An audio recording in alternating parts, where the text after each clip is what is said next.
नमस्कार मित्रों, सत्य की विजय में आपका स्वागत है। मैं हूं विजय त्रिवेदी। आजकल चर्चा में है जैन जी।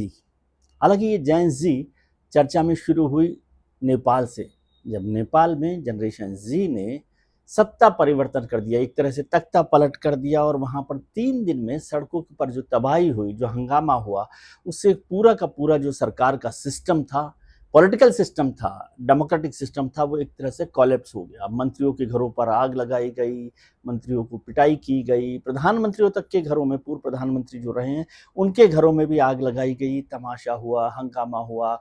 और फाइनली जो प्रधानमंत्री थे ओली साहब, के शर्मा साहब ओली, उनको इस्तीफा देना पड़ा। वहां पर नई सरकार आई, सुशीला कार्की जो चीफ जस्टिस रही हैं सुप्रीम कोर्ट की नेपाल में, उनको जिम्मेदारी दे दी गई और अब वहां पर एक नए चुनावों की तैयारी वहां पर हो रही है। तो जैन जी वहां से शुरू हुआ और उसको लेकर लगातार बात हो रही। हालांकि इससे पहले भी बांग्लादेश में भी जिस तरह से तख्ता पलट हुआ था, श्रीलंका में भी जिस तरह से हंगामा हुआ था, उसमें भी जैन जी शामिल थी, यानी नौजवान शामिल थे। वही हंगामा कर रहे थे, वही वहां पर तोड़फोड़ कर रहे थे। वहां राष्ट्रपति भवन पर कब्जा किया गया, प्रधानमंत्री को भगाया गया, सत्ता परिवर्तन किया गया, ये सारी बातें वहां पर भी हुई। हालांकि उस समय जैन जी का नाम नहीं लिया गया था। तो अभी जब नेपाल में तख्ता पलट हुआ तो जैन जी की बात हुई और उसके बाद हमारे जो विपक्ष के नेता हैं लोकसभा में, राहुल गांधी जी, वो लगातार वोट चोरी पर जब बात कर रहे थे, गड़बड़ी की बात कर रहे थे, इलेक्शन में जो हेरा फेरी हो रही थी उसकी बात कर रहे थे। उसके बाद उन्होंने एक दिन एक्स पर पोस्ट किया जिसमें कहा कि युवा, स्टूडेंट और जैन जी यहाँ पर बदलाव करने वाला है, बदल देगा, बदलाव लेकर आएगा, बदलाव करेगा। अब इससे भारतीय जनता पार्टी को एक हमला करने का मौका मिल गया। उन्होंने कहा कि राहुल गांधी जिस तरह से जैन जी की बात कर रहे हैं, वो अराजकता फैलाने वाले लोग हैं, अराजकता फैलाना चाहते हैं, आगे बढ़ाना चाहते हैं देश में। जो हमारा एक डेमोक्रेटिक सिस्टम है उसे कोलैप्स करने की कोशिश कर रहे हैं। हालांकि वो बार बार अराजकता की बात करते हैं, वोट चोरी की बात कर रहे हैं, ईवीएम की बात कर रहे हैं, चुनावों में गड़बड़ी की बात कर रहे हैं, उससे एक देश को अराजकता की तरफ तो ले ही जा रहे थे अभी तक। लेकिन जब जैन जी की बात उन्होंने की, जनरेशन जी की बात की, तो इसका मतलब ये हुआ कि राहुल गांधी जो कांग्रेस के नेता हैं, लोकसभा विपक्ष के नेता हैं, वो इस पर बड़ा हंगामा कर रहे हैं और देश को अराजक स्थितियों में ले जाना चाहते हैं। ये हमला चल रहा था कल से, लेकिन कल क्या हुआ? कल खेल बदल गया। कल हुआ कि दिल्ली यूनिवर्सिटी की जो स्टूडेंट यूनियन है उसके चुनाव थे, उनका नतीजा कल आया। अब कल जब नतीजा आया तो उसमें जो 4 सीट्स हैं, अध्यक्ष की, जनरल सेक्रेटरी की, उपाध्यक्ष की और ज्वाइंट सेक्रेटरी की, 4 सीट हैं। उसमें से 4 में से 3 सीटों पर एबीवीपी का कब्जा हो गया। अध्यक्ष एबीवीपी का बन गया, सेक्रेटरी एबीवीपी का बन गया और ज्वाइंट सेक्रेटरी भी एबीवीपी की बन गई। उपाध्यक्ष का पद मिला है केवल एनएसयूआई को। अब जैसे ही ये नतीजे आए तो भारतीय जनता पार्टी का मूड बदल गया, पूरा पॉलिटिकल मूड बदल गया और उन्होंने कहा, अरे क्या राहुल जी बात करते हैं, जैन जी तो हमारे साथ है। देखिए एबीवीपी का नतीजा, डीएसयू डूसू का नतीजा देखिए, दिल्ली यूनिवर्सिटी स्टूडेंट्स यूनियन का 4 में से 3 सीटों पर एबीवीपी ने कब्जा किया। एबीवीपी का मतलब भारतीय जनता पार्टी के स्टूडेंट विंग। आज वो ये बात कह रहे हैं। वैसे कभी कभी वो कहते हैं कि नहीं, एबीवीपी अलग है, वो पॉलिटिकल पार्टी या पॉलिटिकल ऑर्गेनाइजेशन नहीं है। लेकिन नड्डा जी ने, अमित शाह जी ने, रेखा गुप्ता जी ने, जितने लोग बधाई दे सकते थे बधाई दी, स्वागत किया, शुभकामनाएं दी और खूब जश्न मना है। तो अब जैन जी भारतीय जनता पार्टी के साथ है। ये एबीवीपी के चुनाव में जो जीत हुई है डूसू के चुनावों में, उसके बाद भारतीय जनता पार्टी कहने लगी। जैन जी को अराजक मानना ये भी अपने आप में सवालों के घेरे में खड़ा होता है। जैन जी अपने तरीके से काम कर रहे, हो सकता है हमारे और आपके विचारों से उसकी तालमेल नहीं बैठता। जैन जी अभी कहा जाता है जो 1998 से 2012 में के बीच जो लोग पैदा हुए उस जनरेशन को कहा जाता है। वो जनरेशन टेक सेवी है, वो जनरेशन अलग तरीके से सोचती है, वो ज़्यादा खुली है, ओपन है, रिश्तों में, परिवार में, समाज में अलग अलग तरीके से वो काम कर रही है। हम जो इस पीढ़ी के हैं, खैर हमारे बाद तो बहुत सारी पीढ़ियां आ गई, लेकिन जो उससे पहले की पीढ़ी है वो दूसरे तरीके से सोचती थी।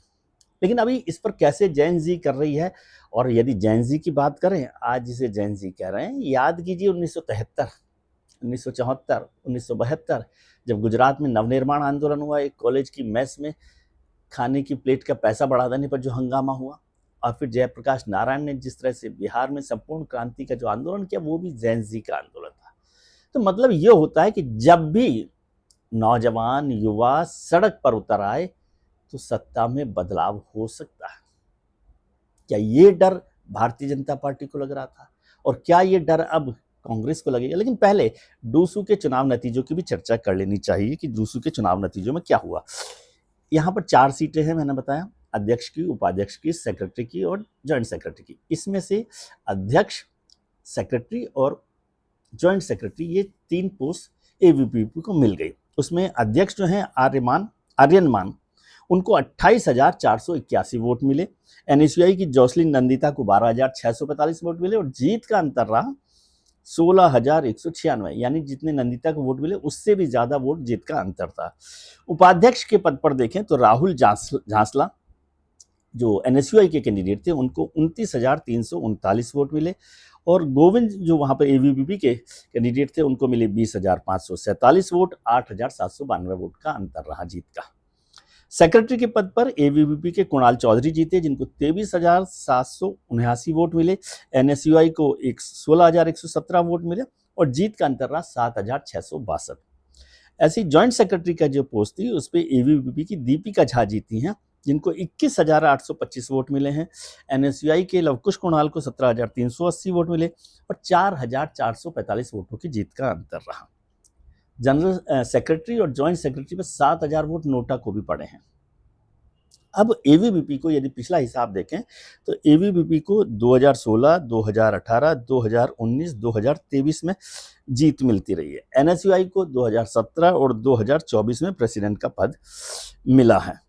समझे? तो ये कुल मिलाकर बात यह है कि वहां पर पिछली बार एनएसयूआई का अध्यक्ष बना था, और एक और पद मिला था, 2 पद पिछली बार, 2-2 पद दोनों को मिले थे।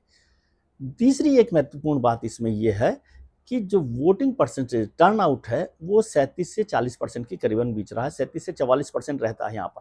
तो ये भी चिंता की बात है कि देश की जो नई पीढ़ी है, जो जेन जी है, क्या वो डेमोक्रेटिक सिस्टम में भरोसा नहीं करती?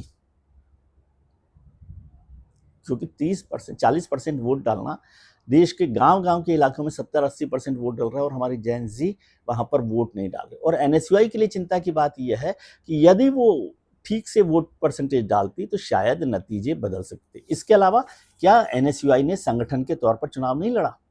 यदि देखा जाए तो जो राहुल झांसला हैं, जो उपाध्यक्ष बने एनएसयूआई के, उन्हें सबसे ज्यादा वोट मिले, 29,339 वोट, जबकि जो उनके अध्यक्ष की उम्मीदवार है उनको 12,000 वोट मिले, और सेक्रेटरी के पद पर उनको 16,000 वोट मिले, और जॉइंट सेक्रेटरी पर 17,380 वोट मिले।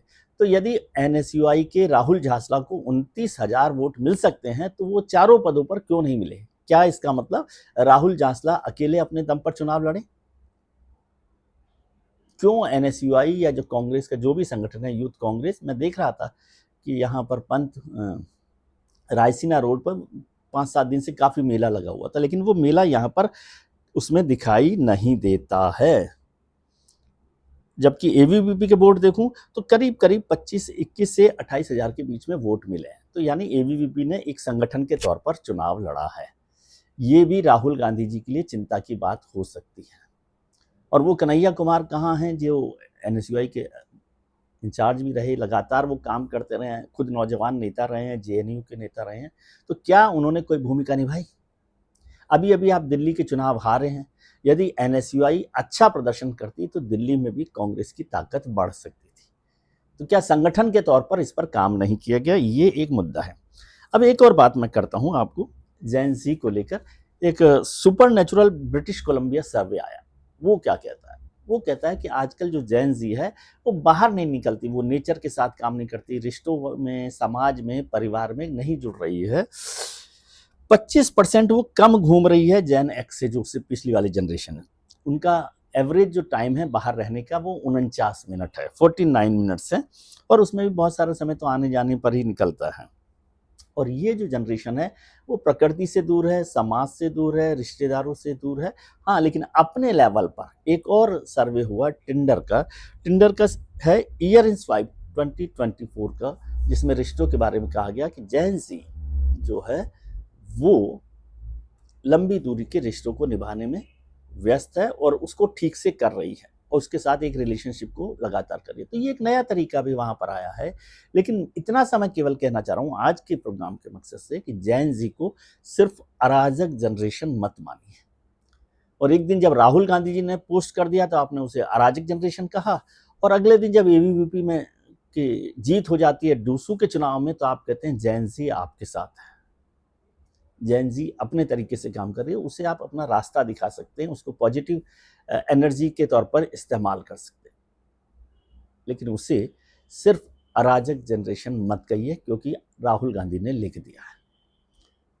आज के लिए इतना ही। आप अपना ख्याल रखिए और उनका ख्याल रखिए जो आपका ख्याल रखते हैं। अपने मित्रों, परिजनों, रिश्तेदारों के साथ खुश रहिए, मस्त रहिए, व्यस्त रहिए, स्वस्थ रहिए और जेन ज़ी के साथ भी हंसते मुस्कुराते रहिए। प्रणाम, नमस्कार, आभार, शुक्रिया। Thank you.